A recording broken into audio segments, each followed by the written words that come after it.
Vous écoutez Voix de médecin avec le département des Côtes-d'Armor. Qualité de vie, pratiques coordonnées, pôle pluridisciplinaire, venez vivre, partager et exercer dans les Côtes-d'Armor. C'est pas un métier, médecin. C'est quoi? Une espèce de malédiction. Quoi de neuf aujourd'hui, docteur? Mes yeux ne verront pas ce qui s'y passe. Ma langue taira les secrets qui me seront confiés. Voix de médecin, le podcast de témoignages de WhatsApp Doc qui vous emmène dans l'intimité de l'exercice médical. La médecine, c'est aussi d'assurer les affres du quotidien et donc même une conjonctivite. Le jour où vous en souffrez, que vous avez l'œil qui purule, qui est collé, vous n'avez pas envie d'attendre 5 heures aux urgences, ces gens-là, on les reçoit en général en moins d'une heure. Et c'est la plus grande gratification parce que c'est des gens qui sont super contents et ça, c'est une grande fierté.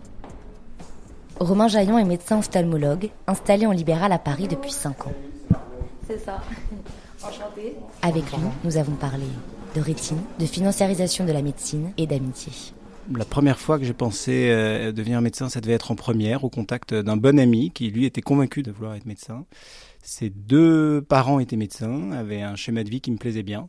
C'était des gens proches de leurs enfants, détendus vis-à-vis de la vie, qui avaient l'air d'aimer beaucoup leur métier et en même temps d'apprécier leur week-end, leurs enfants. Ils avaient l'air épanouis. Et peut-être que par rapport à l'environnement que je fréquentais, ils semblaient avoir un abord plus détendu par rapport à la vie, un peu moins premier degré, et ça me plaisait bien. À l'époque, je me posais la question de faire une prépa, et finalement, j'ai trouvé que médecine, c'était plus concret, ça avait plus de sens. Je me suis inscrit à la fac de médecine qui m'a pas beaucoup dépaysé, elle était à 300 mètres de mon lycée. J'ai fait ma première année, on s'est inscrit avec donc Emeric et puis lui-même avait un copain dont j'ai fait la connaissance, Damien, on était 3. On a passé beaucoup de temps ensemble jusqu'à l'internat et donc on a fait notre première année ensemble, assez solidaire et on a tous les 3 eu notre première année en 1 an et on s'est plus quittés. Venez avec moi, suivez-moi. Par là. Et allez-y, installez-vous. J'ai pas fait ophtalmo dans un premier temps. J'ai commencé par 1 an de santé publique. Quand j'étais externe, j'avais fait beaucoup d'aide opératoire. J'aimais beaucoup la chirurgie. Mais à force de passer beaucoup de temps au bloc opératoire, j'ai fini par me demander si de s'installer à 30 ans à un endroit, de faire tous les jours la même chose, de la même façon, c'était pas un peu répétitif, ça m'a donné un peu le vertige et je me suis posé des questions et finalement j'en étais venu à la conclusion que ça avait aussi du sens de soigner pas des gens mais des populations. On s'est convaincu de ça avec le second copain dont je parlais tout à l'heure, Damien. Ensemble, on s'est donné du mal pour essayer de se créer un parcours un peu sympa et donc on avait réussi à dégoter un partenariat avec la grande école ESSEC et on avait essayé d'expliquer à la fac que c'était une bonne chose d'ouvrir la santé publique à des parcours bicéphaux comme celui-là. Et la fac nous a mis des bâtons dans les roues, elle a trouvé que c'était pas une bonne idée et donc ça nous a fait un peu peur parce qu'on s'est dit que c'était quand même dommage de gâcher son parcours, sachant que dans la santé publique, l'idée c'était aussi d'écrire quelque chose et donc après 1 an à se battre pour faire quelque chose qui nous est refusé, on s'est dit qu'il valait mieux faire notre spécialité. Voilà comment on est devenu clinicien. Mais est-ce que vous pouvez nous raconter ce qui s'est passé? J'étais au parc Mousseau et je voulais rentrer à la maison, j'arrivais pas à voir. C'était vraiment... J'arrivais même pas à voir. Je me suis dit, est-ce que ça m'arrive à moi? Et j'étais inquiet parce que je croyais que j'étais aveugle. J'ai un garçon de 3 ans. Et c'était vraiment la plus peur, la plus grande peur, c'est ne pas voir grandir l'enfant. C'est vraiment, c'était l'inquiétude la plus grande. Et je suis venu dans l'urgence, voir la clinique pour voir si j'avais une solution pour moi ou pas. Et je suis tellement content de voir que... Merci docteur. Je suis content pour vous. Il y a quelqu'un qui m'a touché ce week-end, un décollement de rétine donc, qui se présente samedi. Il a comme caractéristique d'être myope de -15, donc il a un globe oculaire très fragile. Il a déjà perdu un œil sur un décollement de rétine, donc facteur de très mauvais pronostic, parce que ça veut dire que la chirurgie s'est pas bien passée. Et en discutant avec lui, alors on essaye de se détacher de ce genre de sentiment, mais j'entends malgré tout qu'il est tétanisé, parce qu'en fait il voit plus. Et il se demande si la vue va revenir. 2 jours avant, il voyait. Il a très bien compris le chemin de l'œil précédent, donc il a très bien compris les dangers. Aujourd'hui, on est vendredi, la rétine elle est parfaitement recollée, donc ça veut dire que votre vision elle n'est pas encore parfaite, mais votre œil n'est plus menacé. Donc ça c'est vraiment une très bonne nouvelle. Il va vous falloir un bon mois pour récupérer une vision normale, mais déjà aujourd'hui, vous pouvez vous déplacer, vous n'êtes pas en noir complet, ça c'est super. Oui. Et puis surtout, la guérison va faire son œuvre. Donc, voilà. Faut du temps. Trop de temps. Et donc ce patient, je l'ai opéré lundi. Évidemment, il y a une certaine routine qui fait que quelquefois on s'habitue aux prises en charge et on le fait sans réfléchir. Lui, j'ai eu une petite prise de conscience. Je me suis dit, tiens, celui-là, faut pas déconner. Je me suis posé 2 fois la question de la chirurgie. Je me suis pas fié aux examens. Je l'ai revu avant de l'opérer pour le voir moi-même et être sûr de ce que j'allais faire. Et je lui ai fait une chirurgie un peu particulière, la même chirurgie du décollement de la rétine qu'on fait pour les boxeurs, pour lui éviter du gaz. La chirurgie qu'on fait le plus fréquemment conduit à mettre du gaz dans l'œil, mais quand on met du gaz dans l'œil, le gaz met 1 mois à se dissiper et on ne voit plus. Donc en fait, pour éviter à ce patient 1 mois d'obscurité, je lui ai fait une autre technique qui permet la préservation de la vision. Il y a toujours une part infinitésimale de risque, mais ce patient est guéri. Ça fait partie des exemples qui font qu'on repart content. On a plutôt tous tendance à retenir les gens qui ne vont pas bien, et donc là c'est un moment dans ma semaine où j'étais content pour lui, content de ce que j'avais fait. J'aimerais refaire le fond d'œil quand même, c'est Merci. ça qui est très important pour vérifier comment se place l'indentation de votre rétine dans votre œil. Hop. Donc vous allez regarder mon oreille. Donc l'œil est toujours un peu rouge, J3 de la chirurgie, c'est normal. Vous devez être gêné aussi par les points de suture qui doivent vous gratter l'œil. Regardez en bas. Regardez tout en bas. Voilà. Mais là, les cicatrices. Donc là, on voit bien la saillie de l'indentation en temporale supérieure avec la déchirure qui est bien réappliquée. Regardez en bas à droite. La rétine est bien recollée partout, ça c'est merveilleux. Bon, merci. mais en tout cas, là, tout va très bien. Vous n'avez pas perdu la vue et vous l'avez même récupérée. Merci. Je propose qu'on se revoie dans un mois. Merci à vous. Super. J'apprécie, je crois, le fait qu'on ne soit pas confronté à la mort. Le seul cas dans lequel on est confronté à la mort, ça m'arrive d'en voir parce que je suis spécialisé dans les maladies de la rétine, donc c'est les mélanomes rétiniens. C'est extrêmement rare. Et je sais que pour ce qui me concerne, c'est quelque chose d'important. J'ai beaucoup de respect pour mes collègues qui sont confrontés au quotidien à la mort. Réellement, c'est quelque chose que j'aurais pas su faire. Je n'arrive pas à retrouver ma gaieté, ma légèreté suffisamment. Je me souviens du premier rapport à la mort, je devais être externe à l'Hôtel Dieu, premier stage quoi. Et c'était quelqu'un qui était décédé d'une maladie infectieuse, je ne sais plus laquelle, et je me souviens de voir cette personne qui quitte sa chambre poussée par un brancardier, le cadavre rigide, un peu cireux, et un corps sans vie, en fait quelque chose que jusqu'à 20 ans j'avais jamais observé. Donc c'est ça l'image que j'en garde, c'est-à-dire que c'est quand même une image dont je me souviens 20 ans après alors que j'y avais pas repensé. Ce qui m'a le plus touché surtout et dont je me souviens très fort, c'est les stages durant lesquels on est confronté au décès des gens et à des histoires terribles. Je me souviens de la réanimation chirurgicale et de l'hémato, qui sont 2 stages que j'ai fait à la suite, et notamment d'un patient qui était animateur radio, qui devait avoir une 30aine d'années. Je ne sais plus quelle était la forme de leucémie aiguë dont il était atteint, mais il est décédé en 1 mois. Il était plein de gaieté, c'était incroyable, ça devait être un hyperactif qui avait toujours la pêche. Enfin, l'animateur radio, je crois qu'il était sur Fun, tel qu'on l'imagine, plein de vie, quoi, plein de sève, et puis de le voir succomber malgré toute la force qu'il avait dans la lutte contre la maladie. Et pour le coup, ça m'altère, ça m'affecte trop, je crois.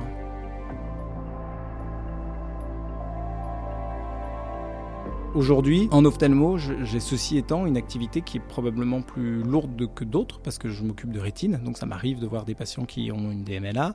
Je gère beaucoup de décollement de rétine.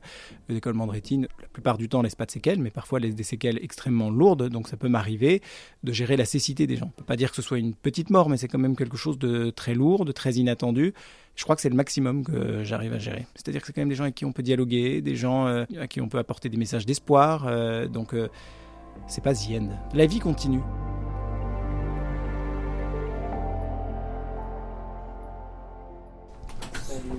Oui, alors comment se sont passés ces 2 jours ? Douloureux les premiers jours, puis chaque jour a été un peu plus... Enfin, chaque fois la douleur s'est un peu amoindrie, et là, je pense que depuis hier midi, je ressens plus de douleur, un peu de sécheresse au niveau des yeux. Ma vision est encore assez trouble, mais... C'est normal, bah oui. Mais ça va beaucoup mieux, ouais. Le temps de la chirurgie, c'est vraiment une promenade de santé, ça dure 1 minute. J'ai remarqué. Mais c'est les 2-3 jours qui suivent que c'est un peu pénible, quoi. C'est ça. J'aime bien le côté polyvalent. Ça paraît de l'extérieur un peu répétitif, ça l'est à certains égards, mais une grande diversité d'activités. On peut faire de la pédiatrie, quasiment de la gériatrie, c'est-à-dire que si vous vous occupez des DMLA et des problèmes de rétine, c'est surtout une problématique de personnes âgées. On peut être très chirurgical, on peut être très médical, on peut toucher à des sujets très graves. La DMLA, dégénérescence maculaire liée à l'âge, c'est les gens qui perdent la vue à cause de problèmes maculaires. C'est des consultations qui sont pas gaies. Et il y a d'autres sujets qui sont beaucoup plus légers. Si vous faites une paire de lunettes, il n'y a aucun enjeu. Et puis, si vous opérez quelqu'un pour qu'il ne porte plus de lunettes, c'est plus de l'ordre du fonctionnel, voire même du confort. Aujourd'hui, votre vision, elle est de 7/10, donc vous avez récupéré 70% de la vision. Okay. C'est attendu que vous soyez seulement à ce niveau-là. Ça va continuer de s'améliorer. En général, au bout de 15 jours, il y a une espèce de cut-off, un moment où vraiment on a l'impression de mieux voir. Okay. Et le résultat définitif, il sera obtenu dans un mois. Okay. Je vais faire un contrôle là, mais normalement, tout est normal et c'est attendu. Qu'est-ce que j'observe ? Regardez bien en direction de mon oreille. La cicatrisation est très bonne, là. Je vais retirer la lentille. Je pense que la réalité, c'est que j'ai choisi Ophthalmo pour faire de la chirurgie, mais via un parcours qui me laisse plus de temps pour m'exprimer dans d'autres domaines. Je me suis toujours réservé un tiers de mon temps pour des activités annexes. Et là, comme finalement les choses commençaient à ronronner de nouveau, j'ai ressenti le besoin il y a 2 ans de créer un nouveau projet qui est mon plaisir en ce moment. On bosse sur une IA, de la Gen AI, pour augmenter le secrétariat des chirurgiens. Donc l'idée, c'est que vous avez un petit robot conversationnel qui va guider le patient dans sa chirurgie, qui va le notifier des moments importants, qui est capable de répondre à toutes les questions, et puis qui va communiquer avec le chirurgien et avec le secrétariat du chirurgien. Donc en fait, on se rend compte qu'autour d'un soin, une chirurgie en ophtalmo, c'est un bon exemple, mais c'est vrai pour tout soin, il y a une espèce de convergence d'informations entre la secrétaire, le chirurgien et le patient qui est hyper laborieux. En fait, pourquoi les patients ont tous l'impression que leur chirurgien ne leur consacre pas assez de temps ? Le chirurgien, il est toujours en manque de temps. La secrétaire elle-même, elle doit rappeler les patients, les rassurer, gérer les mails, donc elle est larguée. Donc en fait, il y a une espèce de momentum dans lequel tout le monde a un grand besoin d'information. Il y a plein de choses à faire et les gens sont insuffisamment informés. Et donc cet outil, il restaure cette communication de façon complètement automatique. Vous lui avez posé des questions et elle répondait ? Oui, c'est ça. Quand j'avais justement mon angine et je voulais savoir un peu comment réagir face à l'opération et elle m'a dit de prendre mes médicaments, que le message allait être transmis. J'ai reçu votre message le soir. Pour vous. C'est ça, elle m'a répondu que prenez vos médicaments, ça peut en effet avoir un impact, je transfère au chirurgien. Après j'ai reçu votre message. Et j'ai reçu l'appel de votre secrétaire. Exactement. Chronologiquement, si je dis pas de bêtises, je crois que j'opère le mardi. Vous avez dû envoyer un message vers 21h. Le lundi soir. Au moment où notre secrétaire de chirurgie est plus là, vous avez envoyé un message à Kelly en disant « J'ai depuis 2 jours une angine et je suis traité par antibiotiques, qu'est-ce que ça fait ?» Kelly a répondu la bonne chose. Elle a dit « Suivez les prescriptions de votre médecin traitant. A priori, la chirurgie sera possible, mais je préfère que votre chirurgien réévalue. » Ouais, c'est ça. J'ai été notifié.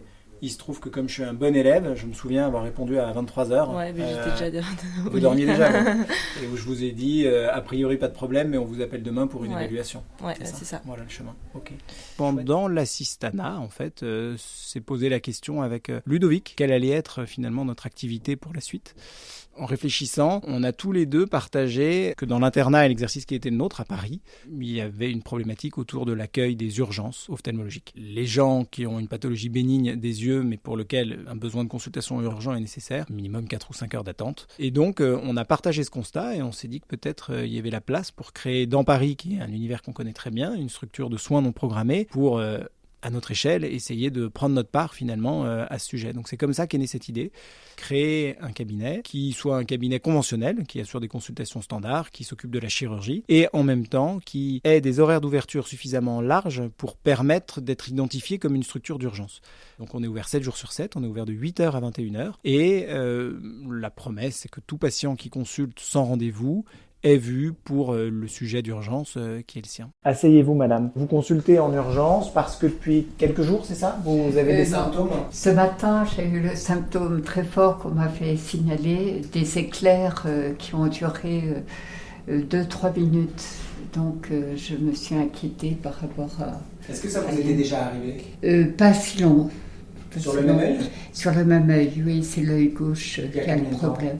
Ça fait plus d'1 an qu'on m'a dit de vérifier. C'est un œil qui a déjà eu des problèmes ? Oui, Oui. On est 2 à avoir cofondé la structure. On avait essayé de rassembler un petit peu plus large, mais les gens avaient un peu de mal à comprendre pourquoi on allait, entre guillemets, s'emmerder à faire des urgences, alors que tout leur internat, eux, s'était construit en se disant « plus jamais je ne veux faire de garde aux urgences ». Et aujourd'hui, 5 ans après, c'est super parce qu'on est une équipe de 10 médecins titulaires. Il y a toute une armada de remplats qui viennent nous aider pour les horaires qui sont un peu plus compliqués pendant les jours fériés, le soir ou les week-ends. Je pense qu'on a réussi à créer une activité qui est sympa. Pour beaucoup, l'activité d'ophtalmo, c'est essentiellement faire des lunettes, des lentilles et puis opérer les cataractes ou les myopies qui passent.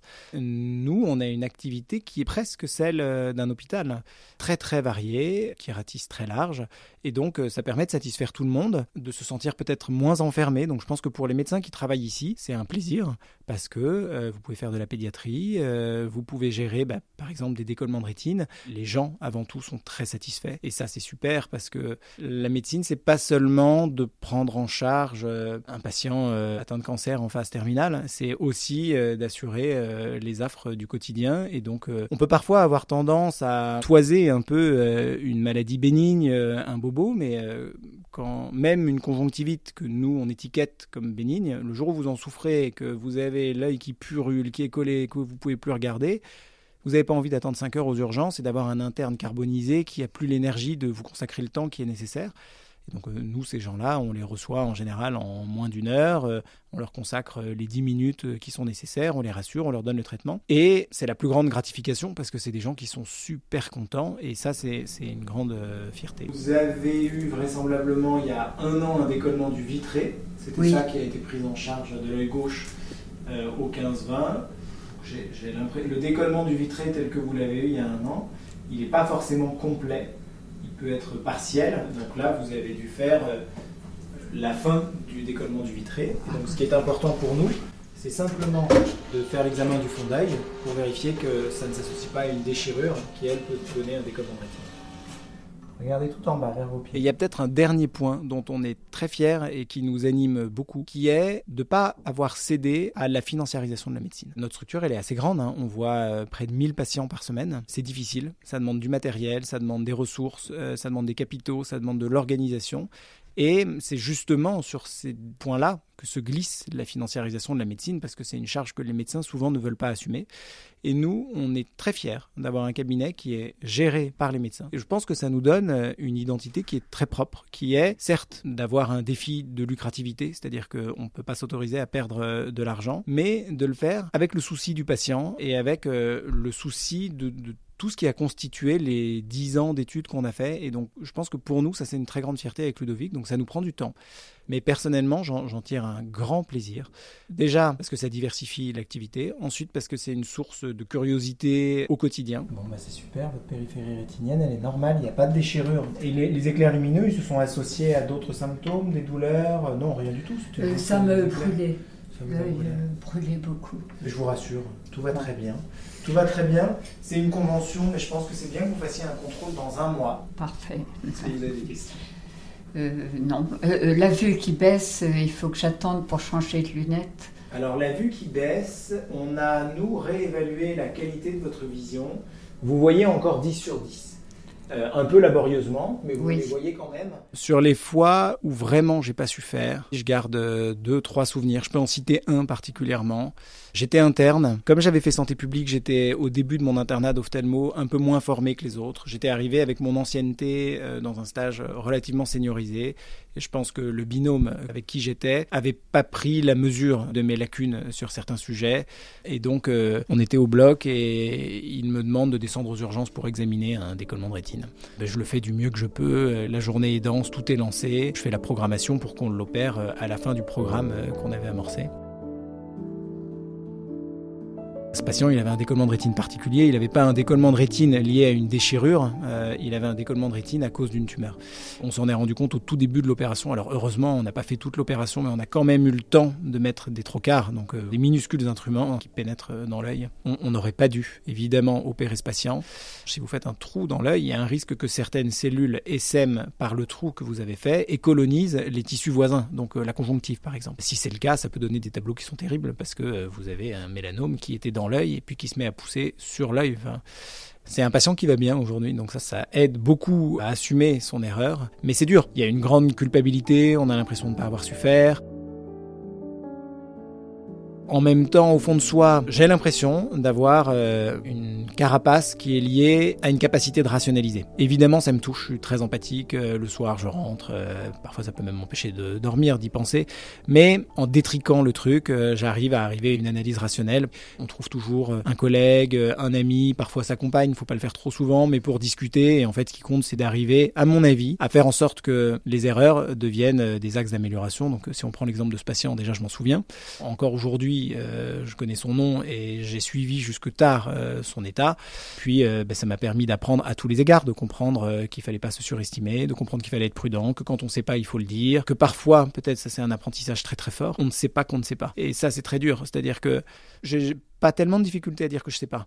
Mais là, en l'occurrence, je ne savais même pas qu'il fallait regarder la tumeur. Enfin, j'exagère un peu, mais je n'avais pas conscience de mon ignorance. Et ça, c'est le plus grand des dangers. Ça, je l'ai retenu. Le recueil des expériences, c'est comme ça qu'on progresse. Ça, c'est indiscutable. Et c'est un ADN qu'on essaye d'inculquer au centre, d'être dans la remise en question et l'introspection permanente. Parfois, on peut être tenté de camoufler, soit par pudeur, soit pour des tas de raisons, quelque chose qui ne s'est pas bien passé. Nous, on verbalise entre nous. Même quelque chose de pas très grave. En fait, on a bien compris que ce qui pouvait mener à un accident, c'était une accumulation d'événements. Donc, même si on a un événement mineur qui n'a pas de conséquences, ça m'est arrivé mardi au bloc opératoire, quelque chose de pas très grave, mais qui s'est pas passé comme prévu, plutôt que de faire comme si c'était pas arrivé et puis de se dire le patient va bien, j'en ai parlé à presque tout le monde pour recueillir leur point de vue. Est-ce que ça vous est arrivé? Et puis en fait, ça permet aussi de partager ses expériences sur ce qu'on n'a pas su faire. C'est aussi un enseignement, c'est que je trouve qu'il faut pas s'en cacher, qu'il faut en parler.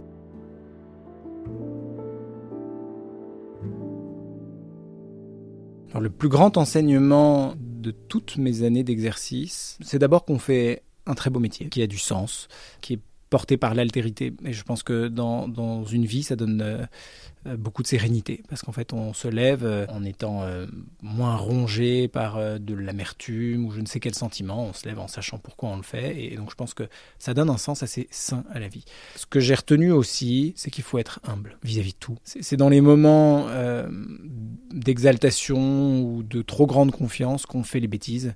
C'est à ce moment-là qu'on passe à côté d'un diagnostic. C'est à ce moment-là que pendant une chirurgie, on fait une erreur. Et peut-être le troisième point que je retiendrai, c'est qu'il faut rester dans le coup. Qui peut prédire de quoi sera fait l'avenir de nos métiers dans 10 ou 15 ans? Donc je pense que à tous les égards, il ne faut jamais cesser d'apprendre. Donc dans la pratique clinique, vous ne connaissez pas un diagnostic, vous ne savez pas ce qu'est un patient, faut être curieux, il faut discuter. Et même au-delà, essayer d'un peu se poser la question de la transformation de nos métiers, se sensibiliser à l'intelligence artificielle. Je pense que c'est très important. Après, c'est quelque chose que nous, on essaye vraiment de faire au quotidien ici, simplement d'inviter à la curiosité, à la conversation, au dialogue. Je me retrouve assez rarement surpris en congrès par des innovations, simplement parce que dans le cabinet où je travaille, c'est pas un exercice individuel, on est nombreux. On a chacun souvent un exercice un peu panaché, donc il y en a un qui va vous expliquer l'expérience de tel hôpital dans tel sujet et ainsi de suite. Si vous avez la curiosité de cette richesse et que vous invitez au dialogue, en fait on s'enrichit par la conversation et je pense que c'est très important. Est-ce que j'ai voulu arrêter? Oui, j'ai voulu arrêter. Est-ce que j'ai bien fait de continuer? Oui, j'ai bien fait de continuer. Et je pense que la richesse ultime, en tout cas telle que je la vis, c'est d'être médecin, mais de plusieurs façons.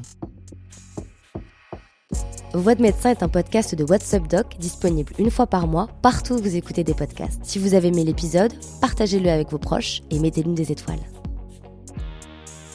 Le tournage, l'écriture et la réalisation ont été assurés par Margot Kefelec. Le directeur de la publication, c'est Mathieu Durand et le rédacteur en chef, Luc Angevert. Le générique est composé d'extraits du film Hippocrate réalisé par Thomas Lilti, du dessin animé Bugs Bunny et d'une archive de l'INA. À très vite!